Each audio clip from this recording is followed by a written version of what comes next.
Okay, hello students, welcome back. So today we are going to proceed with our next three topics in heating effect of electric current, that are causes of heating effect, then applications of heating effect, जिसके अंदर हम लोग study करेंगे कि uses कहाँ होते हैं heating effect के। जैसे कि हमारा नॉर्मल एक अगर मैं एग्जांपल बताऊं तो वाटर बॉयलर या फिर इलेक्ट्रिक कुकर वगैरह। देन उसके बाद हम लोग स्टडी करेंगे कि what are the problems of heating effect, okay, या फिर रिजल्ट्स ऑफ हीटिंग इफेक्ट और उन प्रॉब्लम्स को किस तरह से ओवरकम किया जाता है।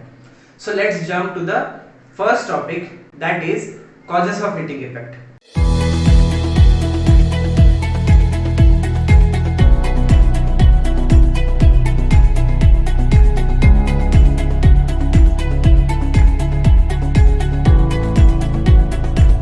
तो चलिए शुरू करते हैं अपने फर्स्ट टॉपिक से, that is causes of heating effect. मतलब कि हीटिंग इफेक्ट का रीजन क्या है। तो सबसे मेन रीजन है हीटिंग इफेक्ट का, that is resistance. Okay, so what is resistance? Resistance is a property of the material और any substance which opposes the flow of current. मतलब क्या, रेजिस्टेंस मटेरियल का खुद का ही एक ऐसा प्रॉपर्टी है जो करंट के फ्लो को अपोज करता है या फिर करंट के फ्लो को रोकता है।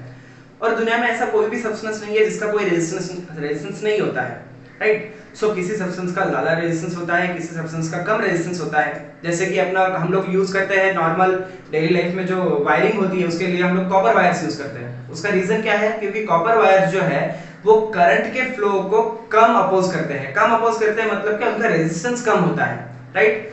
सो ऑफ कोर्स जहां पर रेजिस्टेंस कम वहां पर करंट इजीली फ्लो होगा, करेक्ट। और जहां पर रेजिस्टेंस ज्यादा वहां पर करंट को फ्लो होने में दिक्कत होती है, या फिर करंट को जो भी ऑपोजिशन मिल रहा है, ओके, जो भी ऑपोजिशन मिल रहा है उसके अगेंस्ट कुछ ना कुछ वर्क करके करंट को फ्लो होना पड़ता है, राइट। सो जब जहां पर भी वर्क होता है वहां पर कुछ ना कुछ हीटिंग होती ही है, and that is the main reason. जब जहां पर रेजिस्टेंस बढ़ता है वहां पर ज्यादा हीटिंग होती है। उसका रीजन क्या है? क्योंकि करंट को या फिर अंदर फ्लो होने वाले जो चार्जेस है कंडक्टर के अंदर, उनको उस ऑपोजिशन के अगेंस्ट कुछ ना कुछ एक वर्क करना पड़ता है और उसकी वजह से वहां पर हीटिंग प्रोड्यूस होती है, राइट।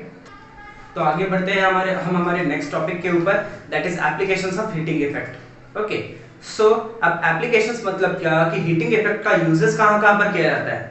ओके, अगर इसका हम लोग बेसिक एग्जांपल्स देखा जाए तो हमारे घर में ही जो अप्लायंसेस है वो उसका एग्जांपल आप लोग ले सकते हैं। जैसे कि हो गया water boiler, water heater, electric cooker या फिर इवन द फिलामेंट बल्ब। सो और इनके लिए हम लोग जो मटेरियल्स यूज करते हैं ना, वो मटेरियल्स का हाई रेजिस्टिविटी या फिर हाई रेजिस्टेंस होना जरूरी है। ओके, रीजन क्या है? क्योंकि जितना ज्यादा रेजिस्टेंस होगा उतना ज्यादा हीट प्रोड्यूस करेगा वो अप्लायंस, राइट। सो इसलिए ऐसे मटेरियल्स हम लोग चूज करते हैं जिनका रेजिस्टिविटी या फिर रेजिस्टेंस हाई हो। ओके, जैसे कि फॉर एग्जांपल हम लोग निक्रोम वायर यूज करते हैं इन इलेक्ट्रिक कुकर या फिर इलेक्ट्रिक हीटर के अंदर हम लोग निक्रोम वायर यूज करते हैं।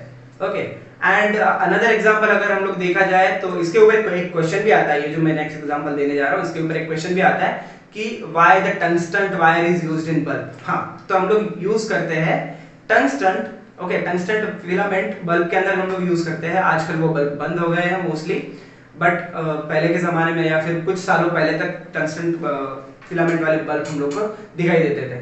तो उसका रीजन क्या था? टंगस्टन हम लोग क्यों सिलेक्ट करते हैं? देखो, कोई भी मेटल को अगर हम लोग हाई टेम्परेचर पे जब हीट करते हैं, इवन तुम लोगों ने ऑब्जर्व किया होगा कि जब किसी भी मेटल को शेप दिया जाता है तो उसको एक ज्यादा टेम्परेचर पे हीट किया जाता है, तब वो एक रेडिश टाइप में ग्लो होने लगता है। इवन अगर मैं आयरन का एग्जांपल दूं तो ओके, तो वो रेडिश टाइप में ग्लो होने लगता है। मतलब किसी भी मेटल को जब हम लोग हाई टेम्परेचर पे हीट करते हैं तो वो लाइट एमिट करना स्टार्ट करता है।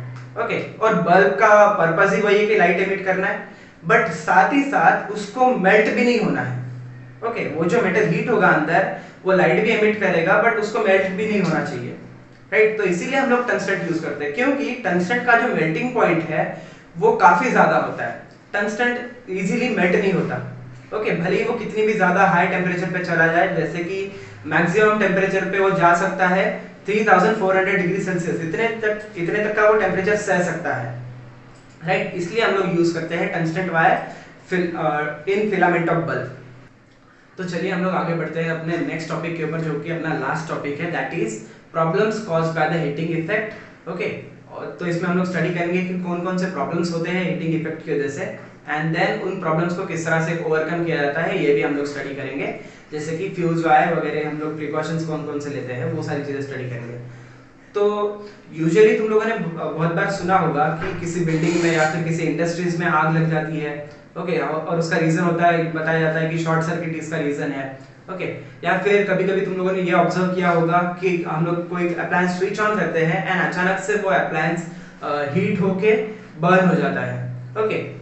तो ये इस चीज़ को समझने के लिए हम लोग को सबसे पहले तो ये समझना होगा कि हमारे घर के अंदर जो भी वायरिंग आ रही है बाहर से, जो भी इलेक्ट्रिसिटी का कनेक्शन आ रहा है, ओके, वो किस तरीके का होता है। तो देखो, हमारे घर में जो इलेक्ट्रिसिटी का कनेक्शन आ रहा है उसमें 3 वायर्स होती है, ओके। सो पहली वायर होती है लाइव वायर, देन उसके बाद आती है neutral wire and then third wire आती है दैट इज ग्राउंड वायर, या फिर हम लोग उसको कहते हैं अर्थ वायर, ओके। तो लाइव और न्यूट्रल वायर जो है, इन दोनों वायर्स के बीच में होता है पोटेंशियल डिफरेंस, जो कि यूजुअली 220 और 230 वोल्ट्स के बीच में होता है, ओके। और ये एसी करंट होता है एंड इसका फ्रीक्वेंसी होता है 50 हर्ट्ज, ओके। सो अब ये जो थर्ड वायर है that is earth wire, okay, इसको हम लोग ग्राउंड वायर भी कहते हैं। इसका पर्पस क्या है कि अगर कोई एक्स्ट्रा करंट किसी अप्लायंस में आ जाता है तो उस करंट को फ्लो करके अर्थ में छोड़ देना, ये इस वायर का पर्पस होता है, right. So sometimes what happens is live wire and neutral wire जो है वो डायरेक्ट एक दूसरे के साथ कांटेक्ट में आ जाते हैं। अब ये डायरेक्ट एक दूसरे के साथ कांटेक्ट में आने का रीजन क्या हो सकता है कि बहुत सारे रीजन हो सकते हैं, जैसे कि इन दोनों वायर्स के ऊपर का इंसुलेशन निकल गया, या फिर किसी अप्लायंस में फॉल्ट है, ओके। सो इन फॉल्टी अप्लायंसेस की वजह से या फिर इंसुलेशन के रिमूव होने की वजह से लाइव वायर और न्यूट्रल वायर डायरेक्ट एक दूसरे के साथ कांटेक्ट में आ जाते हैं। और जब ये दोनों वायर डायरेक्ट एक दूसरे के साथ कांटेक्ट में आते हैं तब इन दोनों वायर्स के बीच में एक large amount of current flow होता है, ओके। सो जब ये large amount of current flow हो रहा होता है, अगर जहां पर ये शॉर्ट सर्किट हो रहा है, सो आसपास अगर कोई ऐसा सब्सटेंस है जो इजीली आग पकड़ सकता है, तो और उसके आसपास अगर कहीं पे शॉर्ट सर्किट हो गया तो वो सब्सटेंस जो है वो फायर कैच कर लेगा, ओके। सो इसको प्रिवेंट करने के लिए क्या चीज है, ओके, क्या सॉल्यूशंस है? So that is fuse wire. तो फ्यूज वायर तुम लोगों ने पहले भी स्टडी किया होगा। फ्यूज वायर होता क्या है? फ्यूज वायर एक्चुअली कनेक्ट किया जाता है लाइव वायर के साथ। सो जब भी अगर कोई large amount of current flow होने लगता है सर्किट में, fuse wire of course current बढ़ने की वजह से ज्यादा हीट प्रोड्यूस करता है, बिकॉज ऑफ कोर्स हीट जो है वो करंट को डायरेक्टली प्रोपोर्शनल है, राइट। सो जितना करंट बढ़ेगा उतना हीट प्रोड्यूस होगा। तो फ्यूज वायर एक ऐसा वायर होता है जिसका मेल्टिंग पॉइंट जो वो कम होता है, और जब इस फ्यूज वायर के अंदर से एक बड़ा करंट फ्लो होने लगे तो इसमें हीट प्रोड्यूस होती है, और ऑफ कोर्स इसका मेल्टिंग पॉइंट भी कम है। तो ये जो वायर है मेल्ट हो जाता है और करंट के फ्लो को स्टॉप कर देता है, दैट्स इट। और मोस्ट ऑफ द टाइम तुम लोगों ने ऑब्जर्व किया होगा ये जो शॉर्ट सर्किट वगैरह है, ये सारी चीजें समर में होती है, ओके, समर सीजन्स में वगैरह के अराउंड होती है। इसका रीजन क्या है? क्योंकि समर सीजन में जो है इलेक्ट्रिसिटी का कंजप्शन जो है या फिर यूज जो है वो सबसे ज्यादा होता है, that is the main reason of this. तो रीजन क्या है समर सीजन में इलेक्ट्रिसिटी का कंजप्शन बढ़ने का?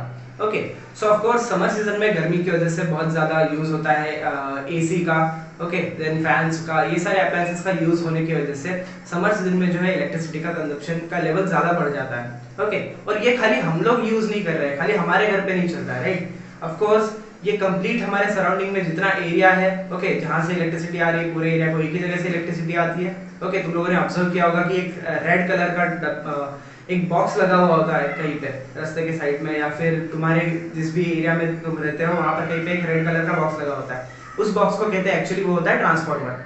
तो जब अचानक से इलेक्ट्रिसिटी का कंजप्शन बढ़ जाता है, उस ट्रांसफार्मर के ऊपर लोड आता है। ऑफ कोर्स ट्रांसफार्मर की मतलब कितनी कैपेबिलिटी है, वो कितना करंट प्रोवाइड कर सकता है, उससे ज्यादा अगर करंट का यूज होने लगा तो ट्रांसफार्मर के ऊपर लोड आएगा।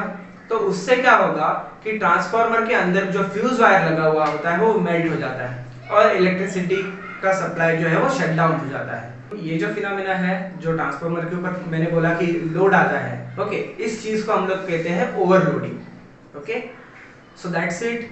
ये थे अपने कुछ हीटिंग इफेक्ट के वजह से होने वाले कुछ प्रॉब्लम्स थे, और उन प्रॉब्लम्स को किस तरह से फेस किया जाता है, okay. So that is fuse wire का यूज करके किस तरह से हम लोग उन प्रॉब्लम्स को रोकते हैं। So thank you guys for watching this video. I hope you have liked this video, and if you have liked this video, go and check out us on our social media handles. So thank you again for watching this video, and hopefully we will meet next time with a very interesting topic.